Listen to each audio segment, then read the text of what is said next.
Welcome to Moments with Marianne. I am so delighted we're spending this time here today. We have a very special guest coming right up. Our special guest today is Erin Byron, and she's here today to talk to us about her new book, Yoga for the Creative Soul. Now, Erin is a psychotherapist, yoga therapist, author, and speaker, and she began her spiritual journey as a child, paying attention to things she had no way of knowing would one day build the life that she has now. Erin is one of the founders of Comprehensive Yoga Therapist Training, and she's the assistant editor of Yoga Living magazine and has contributed to many articles and books on the topic of yoga therapy and yoga lifestyle. So let's welcome to the show, Erin. Hi, Marianne. It's great to be here. Thank you. Oh, what a joy it is to have you here. You know, my goodness, we've talked before in the past, and you're just, God, you know everything there is to know about yoga in my book, you know. Oh, thanks so much. There's a lot to know, so I'm always striving. Well, and you have this, I mean, your book, Yoga for the Creative Soul, brings a whole new twist to a yoga practice. And so I have to ask, what was the inspiration behind this book? The inspiration behind the book was really my lived experience of yoga. I've been practicing yoga for so long. You know, I tell stories about being a child watching the sun bounce off the waves on the lake and realizing years later that was one form of meditation that I practiced. And as a child also, I enjoyed writing and, like so many of us, coloring and just watching the different things that could come out of me if I let myself play. So when I fell on hard times a couple of years ago, and not really hard times necessarily, but I think we can all resonate with that idea that we go through phases in life, and sometimes we're challenged. Life hurts. And through moving through that pain, I turned a lot to pastels and using the movement of my body as well as the colors and form to help me process what I was going through and find more solid footing in a place of joy. Well, and gosh, what a great approach that you've taken to this, because there are so many creative people out there that do participate in yoga, and they want to express themselves, you know, in a more dramatic way than maybe how typical yoga is brought about. Yeah, absolutely. You know, I find that the more connected we get to ourselves, and yoga, of course, is that path of connection. The word itself means union or yoking, that more creative people tend to be. And whether that is through painting or sculpture or dance, many people also find that creative expression in their relationships or through their cooking or how they relate to the people in their lives. There's so many ways to create goodness and express ourselves. And yoga really gets us in touch with that. Well, and so for people who are just kind of diving into this topic of yoga for the creative soul, what are some of the origins of this?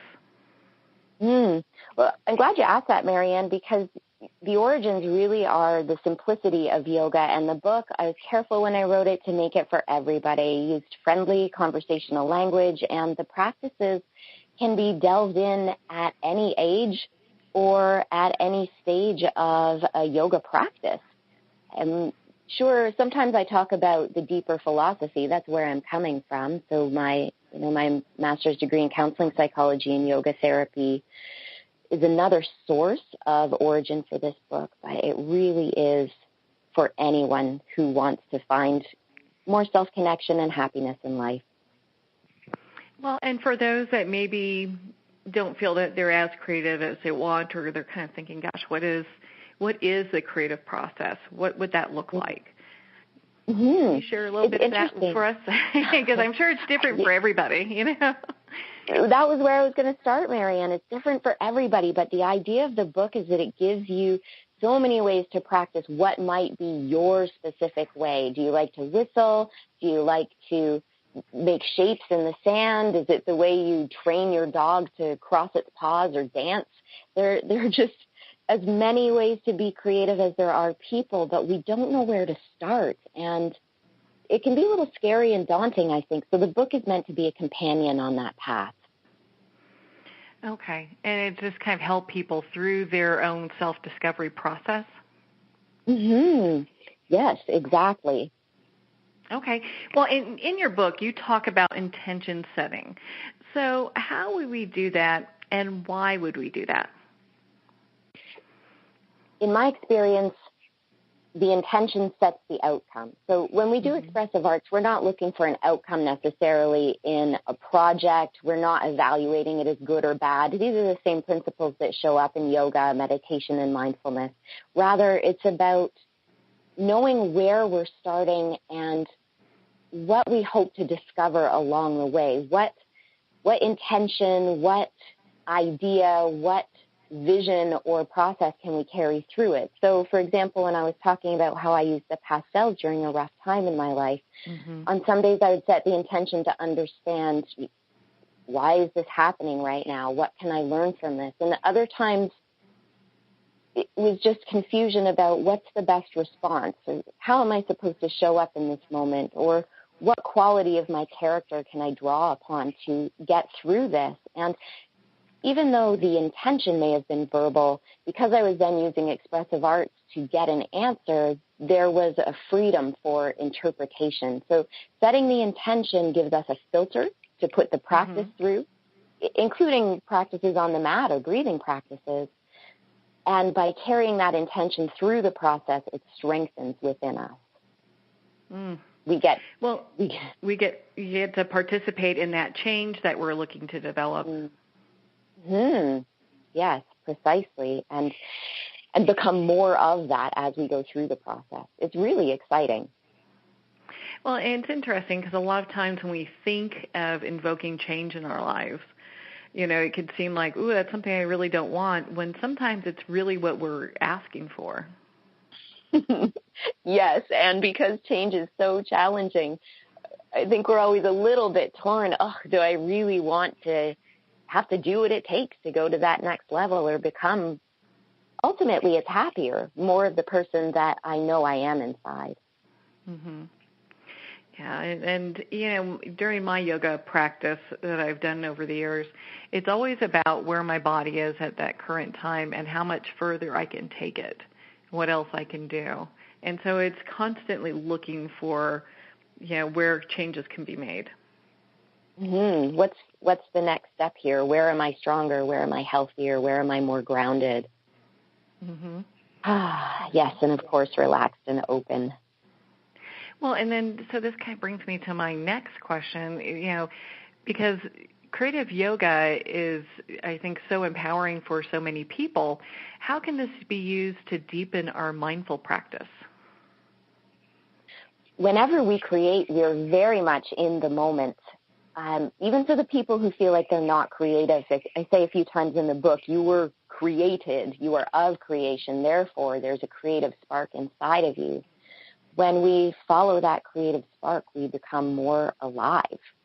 You're able to kind of just go into that. Well, and I find that so fascinating because when we're doing our yoga practice, it does call for a lot of mindfulness in how our body's speaking to us and the poses and our balance and everything. And so being able to... Completely in the moment with the experience of creating, because as soon as we start thinking before or after, we've lost that spark of aliveness. And so what are some tips for our listeners that they can use to kind of keep that spark going? You think I'd have the answer to that at my fingertips? Well, I guess I do because I'm holding the book, but this is another book. Yeah, but you know what? It's interesting because your yoga stuff. I mean, you've been doing this for a long time, and you're noted as one of the yoga masters out there, Thank you. Yeah, and it's funny because yoga means oneness or unity, and it's about all of us realizing that we're one, but it's also about us connecting to our unique individuality. So when you ask that question, there's that reminder that every person has to find that for him or herself. And sometimes that takes courage. So the whole first part of the book is dedicated to removing the blocks that stand between us and the person we know we really are, that spark of aliveness, the vibrancy and resilience that's our true nature.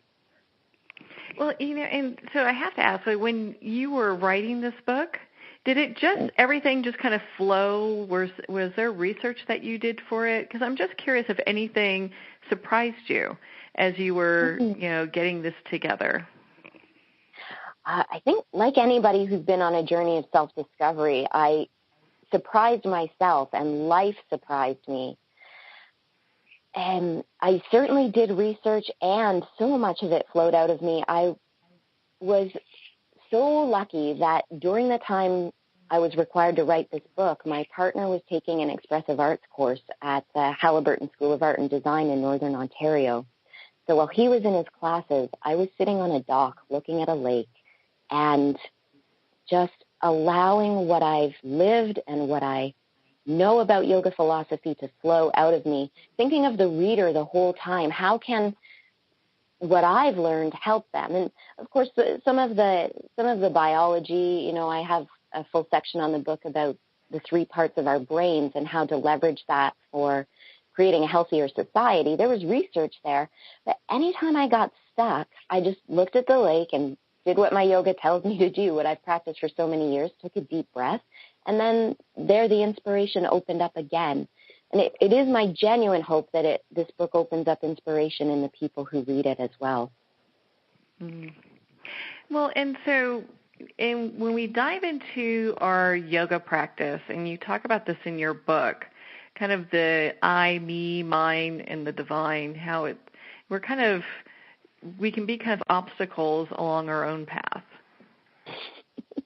Yes, we're our own worst enemy in so many ways, and I guess the gift of that is because that spark of divinity is in us, the wisdom, the person we know we truly are, there's always a path to access it. Sometimes those obstacles are in our way, but beyond those obstacles, we know the spark is always there. Well, and so when we are kind of diving into our yoga practice, what are some things that our listeners can do to be more creative, just, to bring that creativity in other than, of course, picking up your book, Yoga for the Creative Soul? Mm-hmm. It's a chicken and egg thing, I think, that as we take the mindfulness of our yoga practice off the mats into our everyday lives, we need to be creative in how can I remember what came to me in my practice? How can I remember to choose healthy movements, to take deep breaths, to focus on my present mind the way yoga teaches us to? We need to be creative. Is that wear a bracelet? Is that hang a picture on the wall? Is that set a timer on our phone? It's different for everybody. And the flip side of that is when we remember to do those check-ins, yogically connect with ourselves, which essentially means unite with who we really are, then we become more creative. And so it's self-perpetuating. It feeds itself. It opens the door for greater creativity as we keep going. Yes, creativity. And then the greater creativity affirms our yoga practice, makes us more committed in that way. What if someone finds themselves kind of falling into that fear state? I know you have a whole chapter on fear, and it's interesting, especially when we get into creativity. A lot of times people are like, well, I'm not good enough, or I'm not as creative as I should be, or, there's all these things that come up. Yes, we put all these blocks in our way, and the yogis call this karma. We hear a lot about good and bad karma in society, but in truth, we're looking for karma neutral. We wish to have those obstacles cleared from our lives and let that creativity just flow. And fear is something that we all face. I'd even say, especially with anxiety rates being what they are on an everyday basis, we're facing fear. And some days it's big fears, grief and losses, and some days it's just the fear of getting out of the bed and out of the house and facing this hustling, bustling world that can feel so cold sometimes. I think the yoga warms us up and the creativity warms us up as well. It's so easy for a lot of people to get into that fear state regardless what the fear is. It's like, oh, I'm not doing the pose well enough, or I should be able to twist into a pretzel about now. I've been doing this for a couple of years. So it's interesting, that inner dialogue that goes on. And I'm so glad that you had this chapter in your book that addresses it, because it's always such a big thing. Yeah, and it's a really nice point how I've been talking about the uniqueness of our creativity, but the fears we come up with and the thoughts that roll through our mind at 3 a.m., we can all relate to lying awake in the middle of the night fretting over things, but it's unique to each of us what those frets might be. And then, you gave the example of how that voice will show up during a yoga pose class, and it's the same quality of voice that shows up when we're meeting new people or overwhelmed with tasks at work. The more we learn to work with that voice and neutralize the fear, the more freedom we have in all areas of our lives.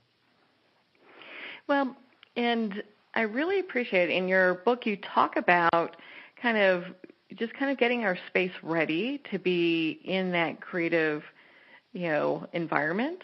And you talk about purifying our environments, and you had lots of great suggestions in regards to how we can really, keep our area kind of in a certain way that kind of enhances our creativity. Yes, and honoring the fact that that's different for many people. In fact, if you speak to someone who doesn't tend to live in a creative realm, that person might think of the classic creative that scatters everything about, right? There's paintbrushes and paints and books and papers and who knows what all over the place. But there are many people who tend to be thought of as that classic orderly type, who even them behind closed doors will feel better within a mess. And so being a little messy person myself, in some eyes, what we know actually is that sometimes having the freedom to scatter things enhances creativity, and yet it can also block creativity because it's hard to function when we're in a disaster area. So one of the things I try to honor in the book is that idea that if we find what actually works for us, so why is your space messy? Do you need to see everything before you can work on it, or has life gotten too busy and the mess is reflecting that need back? One of the things I try to do in setting up the space is get in touch with the unmet need. And I do this a number of times through the book. What's really going on here, so that we can not just resolve the issue on the surface and then fall back into the issue, but rather use our yoga and use our creativity and our insight to make permanent changes, set things up the way that supports us in being our best selves. That's so beautiful. I love that. I mean, your book is such a great inspiration, especially with the new year coming up, for people to kind of dive into their practice in just a more meaningful way. Yes, and the hope is that some of the themes in here, whether it's the brain or the karmas, removing the obstacles, finding the 5 paths for yourself, that can support people in any New Year's resolution and intention. Moving forward. And so kind of to piggyback on that, I mean, I know you also talk about breath practice, in regards to bringing in like inspiration and stillness. What is a breath practice for people who are new to that? And then how would we use that, with all this together? How does that interweave with with yoga for the creative soul? The breath is a wonderful centering practice. If we focus on taking a breath, and the listeners can just do this even right now, notice that as we're focusing on breathing, there's nowhere else to put the mind if we're truly going to be with that breath. Each breath is its own instance. And when we're centered, when we're mindful and present in the moment, what we know is that the more we're able to bring ourselves there, the more it creates a better quality of life. It sets the fears farther away from us and brings us more in touch with the goodness that is right here, right now. And so that's just a simple breath practice, not even talking about, make the inhale this long or engage these parts of the lungs or these muscles to move the breath. as we get comfortable with focusing on our breath, we can then start to add those practices. I've always thought that it's a little bit punny that we call the in-breath inspiration, and the more breath or vitality that we have in us, the more inspired we are. There's that idea of the spark again, and discovering our own vitality through taking a good deep inhale. That's one of the many breathing practices that are in the book to help people get there.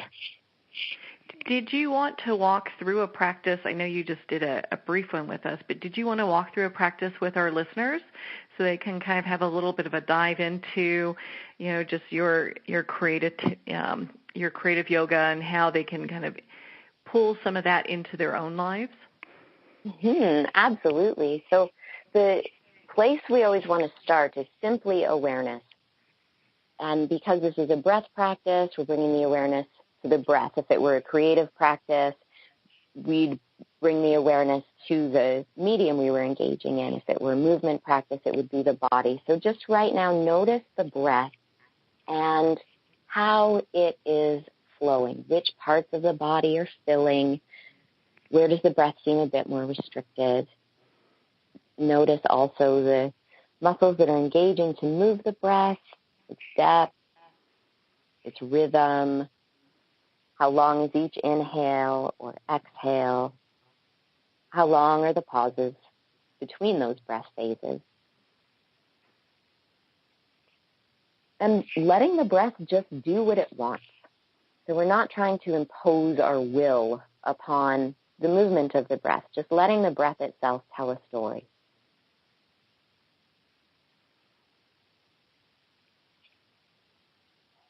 And from that nice breathing practice, from the breath being allowed to just do its own thing, notice that it starts to broaden itself. It expands. It deepens. Maybe the inhale and exhales become a little longer. Maybe there's just more space in the body for that breath. And as you continue to focus on the breath, begin to call to mind an area of your life where you could use more space. This could be anything, in any big or small way. Have more freedom, have more lightness, have more space in your life. And as you focus on that, your breath might change.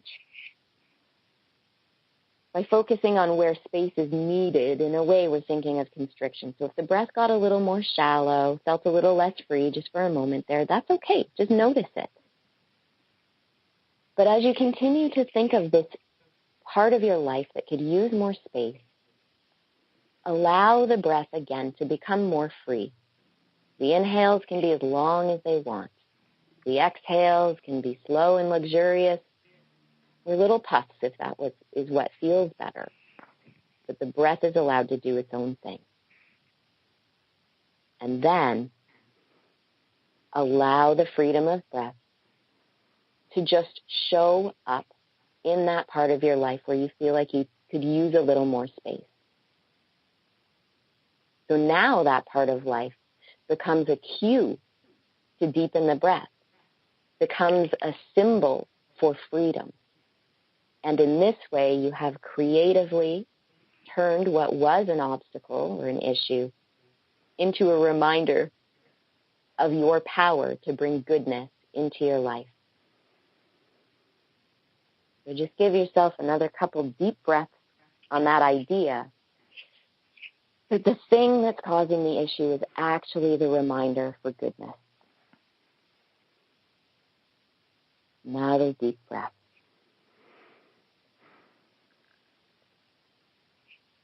So that's a practice that people can use anytime the stress starts to kick up. Allow the breath to be the thing that calms it down. That is just fabulous. I mean, I don't know about anyone else. I'm sure I'm going to get a lot of emails on it. But you can just feel the stress just leave. And, you're just kind of in this nice kind of pillowy place. It's kind of like, it's more of a neutral place to be. Yeah. Yep, that's the idea. And it's really funny. I've had students over the years say, well, I don't want to neutralize my feelings. That'll turn me into a robot. But Check back with those people in 6 months, 2 years later, and the opposite is actually true, that the more neutral we can be in terms of stress, the more freedom there is for what's truly there in the moment, more creativity, more joy, because we use the word happiness pretty freely. And oftentimes people are talking about the kind of happiness that has a come down. But when we're neutral, we tap into this state of joy. We could call it happiness, but really it's this abiding joy that doesn't really go away because the neutrality has pushed away the everyday stresses, and the joy that's more of our natural state, free, accepting, calm, clear, content, whatever word someone might use for that, has more space to live and grow. And that's really a place we want to come from, especially when we look to get into just deeper expansion within our life. Exactly. Expansion in so many areas. Well, in your book, you also talk about quite a bit about, imagination and how we can really kind of open our senses to the magic of life. Yes. What we tend to find more and more is that as we become creative, we also become more childlike. And that's not childish. We're able to manage our emotions with more maturity, compassion, neutrality, and yet that freedom, that sense of possibility that we knew when we were children opens up more and more inside of us. And it's funny, it's another irony that actually makes us more vulnerable as well, more sensitive, yet stronger at the same time. And I think this is where yoga becomes so important in that creative process, is that as we become more vulnerable and let our true selves shine through, we also must have a way of soothing ourselves. That relaxation, that calming and supportive yoga becomes even more important. Yeah, it's such a beautiful place to be in. Mm-hmm. Yeah, it's interesting, when we go into yoga, at least every time I think I've been in yoga, you always hear them talking about discernment when it comes to our mindfulness practice and just how we're moving. You touch on that in your book as well and talk about just how bringing in the mind and being in mindfulness at that point really elevates our practice. Mm-hmm. Yes, anytime we're present, I think we're that much more open to possibility and new ideas. We think we know how things should be done, and so much of the time we're in patterns. We perform our reclined twist in the same way every day, or same thing for breakfast, or same routine of visiting our friends. And because of those routines, we go on autopilot sometimes. I think we lose that mindfulness of the moment versus just as we did with the breathing exercise, having some cue that brings us back present now. And right now, there's things that we could notice that we've never seen before, whether it's the way the branches blow outside our window or a little nook of the room that we just store things in that could actually be turned into a creative space. I know exactly what you're talking about, because when I know personally when I've done my practice, either in yoga and mindfulness or the combination of the two, sometimes it does feel like you're kind of just going through the motions and not really being fully present to what is happening, the sensations. It could be the room temperature. It could be just feeling the mat on your feet, just kind of seeing where your body will go, seeing where your limitations are and how does it feel to expand beyond those. I mean, a lot of times it's just like, okay, let's hurry up and get through these poses, Exactly. Or through this traffic jam or through this conversation that I don't want to be having. And as we want to hurry up and get through it, we miss it. And just today, if everybody tries this, when you notice yourself wanting to rush through something, take a second and say, what's really going on right now? As you're saying, Marianne, notice what's going on with my feet. What's going on with my breath? And if you're relating to another human or living creature, even if that's nature, your garden, the food you're eating, notice it a little more deeply. I have these, there's an entire chapter in the book on Tantra and, not just tantric sex, but presence through all of the senses. And one of the things that mindfulness does is it teaches us to revel in what the senses are offering us. But at the same time, the yoga teaches us that there's an insight beyond the senses. And this is one of the ways that we turn those everyday moments into magical ones. Mm-hmm. Yeah, because I know what you're talking about. Even when I'm walking my dog, and if I'm looking at my phone, he's looking at me like, "Come on, be present." What is that thing you are so interested in? I get the same look from my dog sometimes. This is my time. That's right. Are we here together or not? Mm-hmm. So, I know. And I think we do the same things, not on purpose, but with the humans in our lives too, in those most important relationships beyond that with the pets. But the pets, because they, I guess their fingers don't hit the smartphones in the same way. They can't engage with the same level that we do. And so they're the ones that are most likely to remind us, hey, that's just a passing moment, but we could really be having fun together right now. Mm-hmm.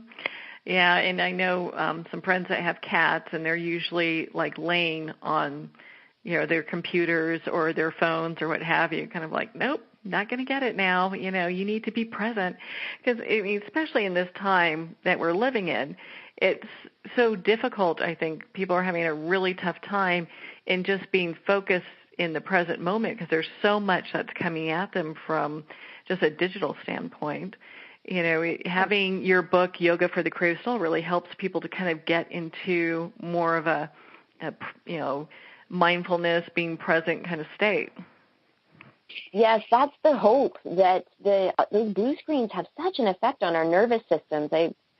There's good evidence that it's a contributing factor to at least some of the stress that so many of us are experiencing. But to turn away from the blue screens, to grab some crayons or just put on your favorite song and move around the kitchen a little bit, these precious moments in life are really why we're here, even though for an instant we get that dopamine ping in the brain from getting extra likes on our Facebook, or it feels good to escape and surf someone else's Instagram post for a little while. Those ultimately aren't the things that leave us feeling nourished versus being present with our pets, with our creative instincts, with our breath, that really over the long term makes such a difference for our physical and mental health.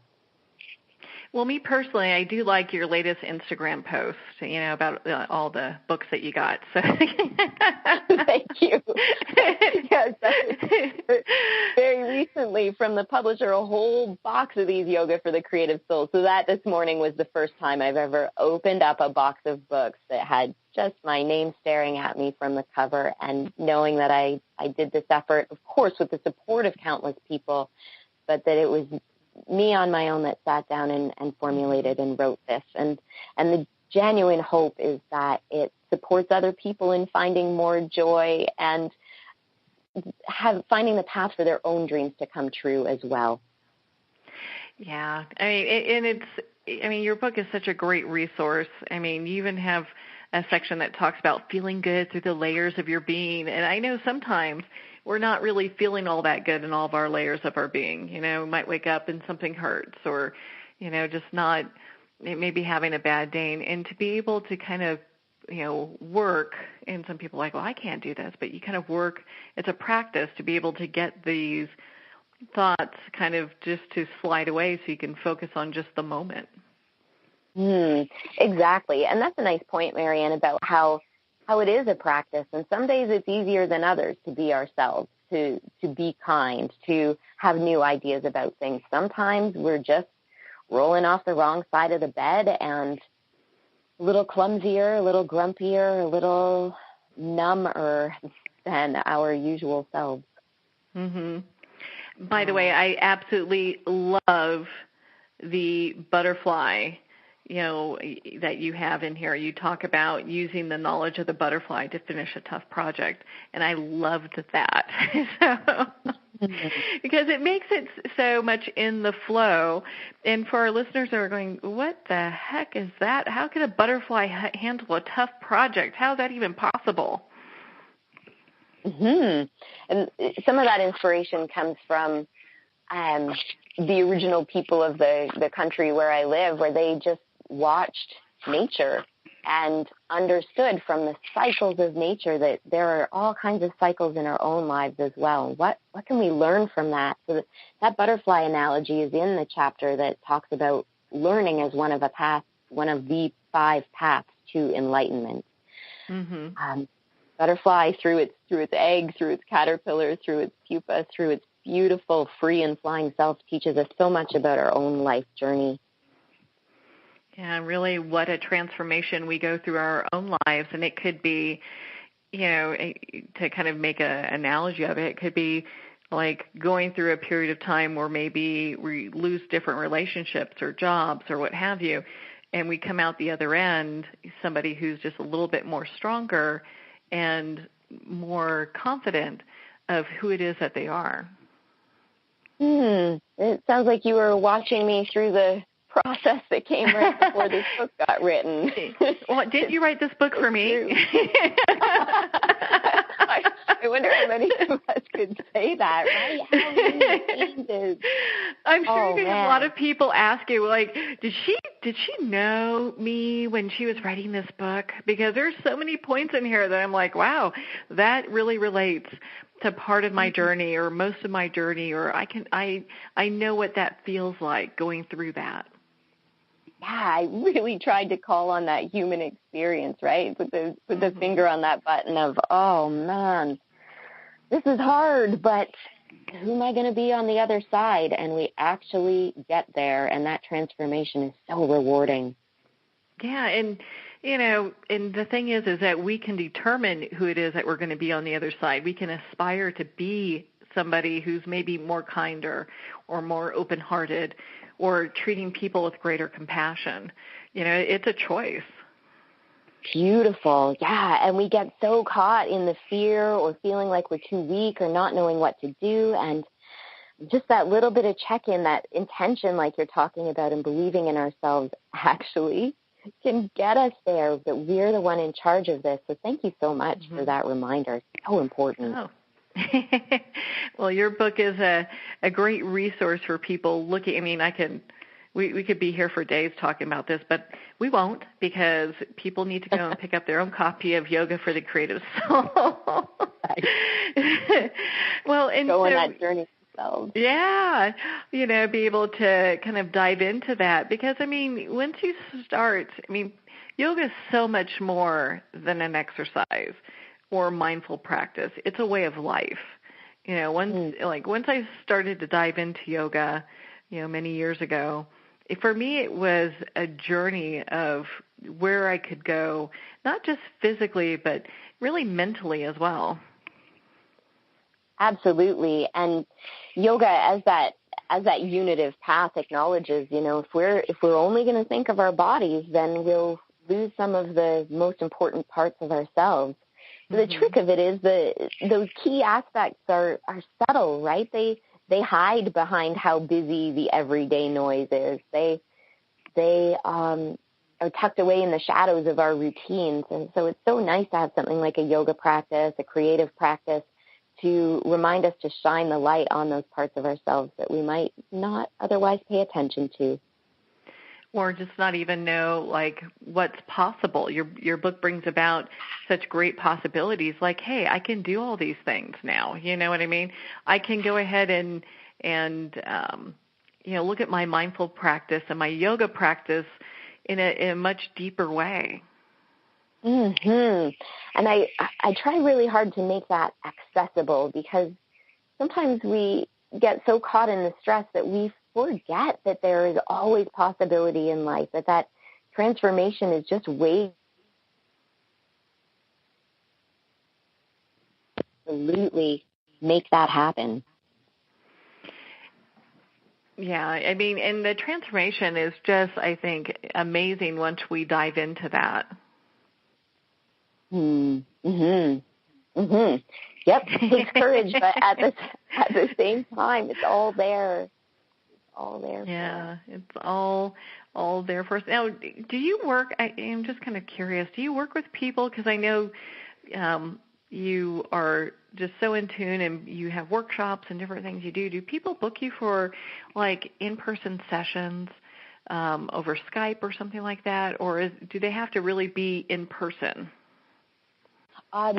No, actually, I found great success. Most of my clients are coming from a great distance, more than 3 hours away, and I'm so happy to have the opportunity to work with people one-on-one, because that's, again, the book was designed, like you said, to have so many commonalities with its many readers, but sometimes we want that little bit of one-on-one focus to bounce ideas around, or the way I always endeavor to work is to just ask the right questions and support the person through curiosity in finding their own answers and what to do next. So, yes, I definitely do one-on-one as well as the workshops and the retreats. The thing that's so nice about the destination retreats that I do is the opportunity to get the best of both worlds, to do the group work, but also to have time for the one-on-one aspects of uncovering that creative self. Well, that sounds delicious, because a lot of times when we do group workshops, I know sometimes it could feel like we don't really have that one-on-one time. So it's so good to hear that you do that, because, some things that I might have in my practice, even in a group setting, I might not want to share with the whole group. I might want to go, well, I'm kind of these are some things I'm having challenges with, and I know that you do some retreats at some great locations.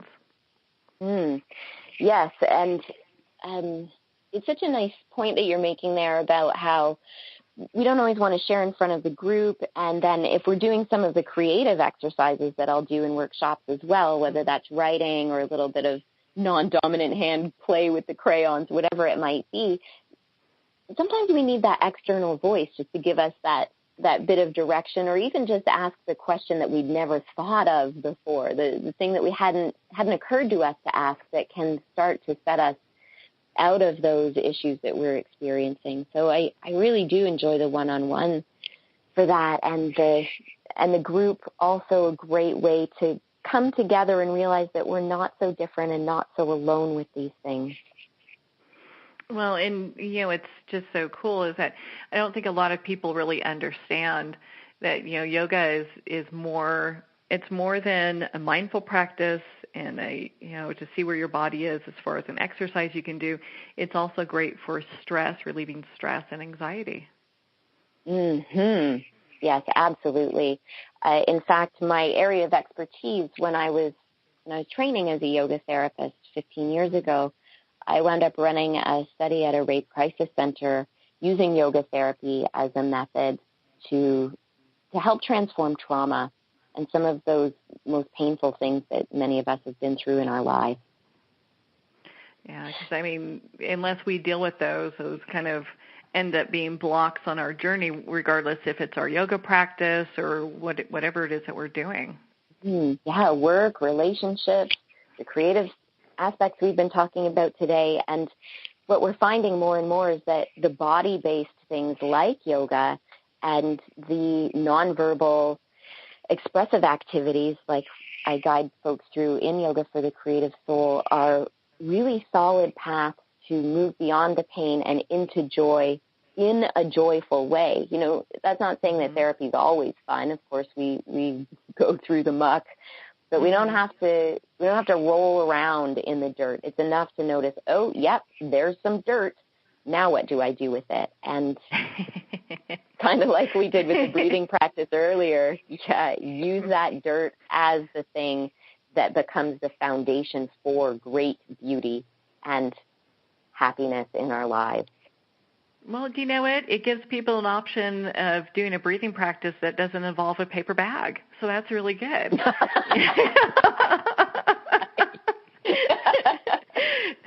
Exactly. So many choices. Well, and all kidding aside, I mean, because I know in your book you do talk about triggers, and everyone's got them, to one degree or another. And it's just like, are we going to let the, people hit our triggers and then, and just breathe in a paper bag, or are we going to take control and, find out what these triggers really mean and how this relates to our mindful practice and also yoga for the creative soul practice? Absolutely. Somebody's pushing my buttons, but those are my buttons. So what can I do to uninstall these things? And those processes that you mentioned all help just uninstall them. Or if you want to think of it like a bomb, it's the thing that diffuses it so that we're not so explosive. We are able to be more mindful in life. Yeah. And the common factor is me on that one, So if they're my triggers and I'm the one that's being affected, it's me. So then we have to, it's not that person, eating and smacking their lips or this one acting rude or whatever the case is. It really, if there's any upset, it usually means that we need to dive into our own practice and see what's going on with ourselves. Yeah, and that's a tough thing to get our head around. I mean, I've been practicing yoga for years before I could really say, oh, yeah, no, even in that situation, it's still me and my issue. It's a tough thing to come to, and I'm sure even now listeners are thinking, yeah, but what about this inappropriate thing that was said or this terrible behavior that I endured? And, yeah, those are awful things, and that's not anybody's fault except the person who chose to behave that way. But on the flip side, now that it's having an emotional effect upon us, they are our emotions, and we have all kinds of tools to help us feel better. It's okay to get angry. It's okay to acknowledge, yes, anger is present, sadness is present, fear is present, and it's okay to use those feelings to transform ourselves into something happier, stronger, calmer, kinder. We have that choice. As opposed to telling them to namaste out of my way. And then Namaste out of my way, feelings. Leave me alone. You people, stop acting that way. I mean, it's forced to feel like that, but it doesn't accomplish anything in the end. No, it really, it's interesting. And your book I just really appreciate your book because it has such ancient wisdom within it. And it really explores a lot in regards to not just the yoga practice, but creativity. And it really talks about how, as a person, we can, as individuals, we can go ahead and start our practice in such a way that different things, while they may be upsetting, we can work through them that they don't upset us. And we're, kind of at a new plateau where it's like, yeah, these horrible things may have happened. And I've, had to endure some pretty awful stuff, but I'm coming out the other side and nothing's keeping me down. And that's the point. Yeah, bringing more love and just more creativity in life. And gosh, you have so much information in here. It was so fun to read your book, and I just really loved it. What are some of final thoughts that you would like to leave our listeners with in regards to yoga for the creative soul? I appreciated what you were just saying about the ancient wisdom, that there's a reason these practices of yoga have thrived on into modern times. They started 5,000 years ago in India and has migrated around the world and influenced so many poets and painters and great thinkers of our time and of past times throughout cultures. So for us to remember that there are simple tools we can return to again and again and use them in everyday ways to make our lives better is really empowering. Joy is possible for all of us, and we all come from a creative source. Therefore, that spark of creativity is within us. We can fan it. We can turn it into a flame that just warms our lives and lights us up with joy. that we can then spread on to others, continue making the world a kinder and more beautiful place together. Well, and it just takes one person to make a difference. Mm-hmm. If you are looking to not just offer, more creativity to your own soul, but it kind of seeps from you. People are going to say, gosh, that person's in a really more peaceful place. You can see their inner peace, or they have something that I want, and people see that. They really do. I mean, just think of a time where you've been maybe looking at other cars at red lights and you've seen the person next to you laughing or drumming on the steering wheel or having a little seated dance party at the red light. That connects with us. That touches us, and it can change the tone of a person's day. Every single one of us has that power to make a difference to somebody else, and it starts with ourselves and shines on out from there. Oh, what a beautiful place. Well, Erin, thank you so much for taking the time to be with us here today and share your new book, Yoga for the Creative Soul. Where can our listeners connect with you and learn more about, I know you've got a retreat coming up next year. Is that correct?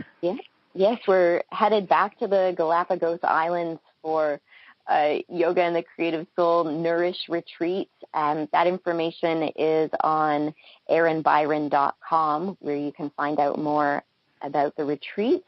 People can also find the book at the book's title, yogaforthecreativesoul.com. So thank you so much for sharing this time with me today. What a great chance to connect about this topic, Marianne. I love talking to you today. We covered so much ground, and I'm feeling really inspired after our conversation. Aw. Well, you have inspired thousands with your book, Yoga for the Creative Soul, which I know, this book is available anywhere books are sold. So it's great that you can go into your local booksellers and pick up the book. And it's a great gift to give for the holidays as well, for people who are looking, just kind of dive into their practice in a different way. And they don't even have to be in yoga, which is great. They can have a curiosity about it. Yes.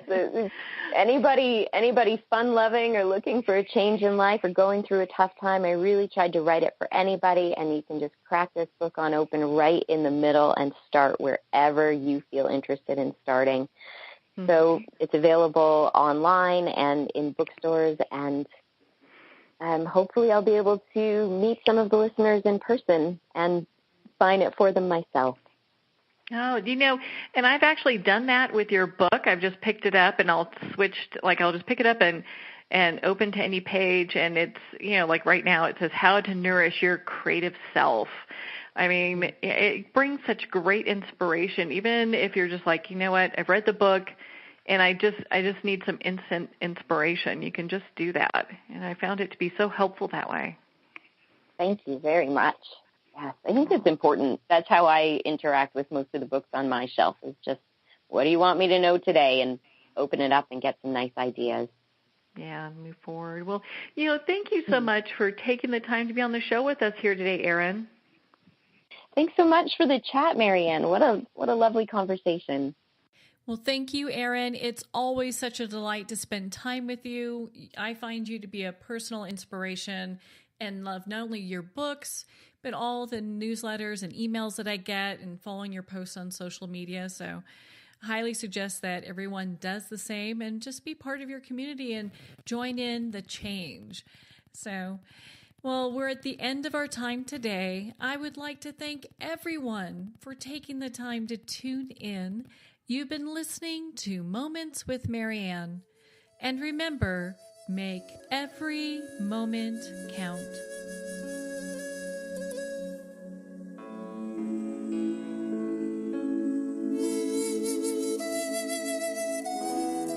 In a single moment, your life can change. Moments with Marianne is a transformative hour that covers an endless array of topics with the best of the best. Her guests are leaders in their fields, ranging from inspirational authors, top industry leaders, and business and spiritual entrepreneurs. Each guest is gifted and a true visionary. A recognized leader in her own work, and while teaching others to develop, refocus, and grow, Marianne will bring the best guest and sometimes a special surprise. Don't miss this. You never know just which moment will change your life forever. Moments with Marianne airs every Thursday, Friday, and Sunday at 8 p.m. Eastern, 6 p.m. Mountain Time. Make sure to tune in and visit momentswithmarianne.com for more information.